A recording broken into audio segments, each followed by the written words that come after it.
Dans la construction, il y a des modes. Tout le monde connaît les grands courants architecturaux que sont le roman, le gothique, le baroque. Dans nos villages, on peut également mettre en évidence des préférences pour telle ou telle forme.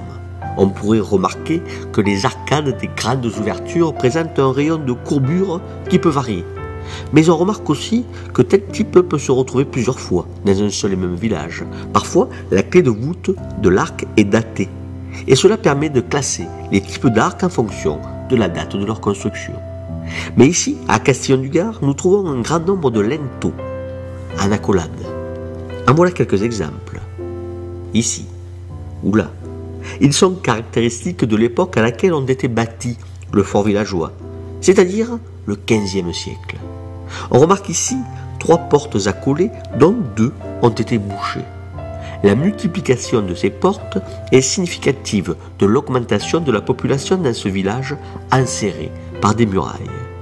Ne pouvant pas, dès le XVe siècle, s'étaler dans l'espace et construire sur de nouvelles parcelles du fait de la congestion de l'espace bâti intramuros, les villageois n'avaient que 2 solutions, c'est-à-dire partager les demeures existantes en les divisant ou en développant des stratégies communautaires, ou alors en agrandissant les villages dans le sens de la verticalité.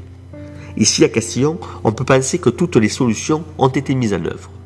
Des frérèches apparaissent à cette époque. Ce sont des associations de frères qui décident de mettre en commun leur héritage pour le valoriser ensemble et éviter de sombrer dans la pauvreté extrême. On divisa également des demeures, comme nous le voyons ici. Il est probable que la construction de la porte du milieu corresponde à la division de la demeure en un haut et un bas. Une cloison fut construite ici pour isoler l'escalier et le rattacher exclusivement à l'étage.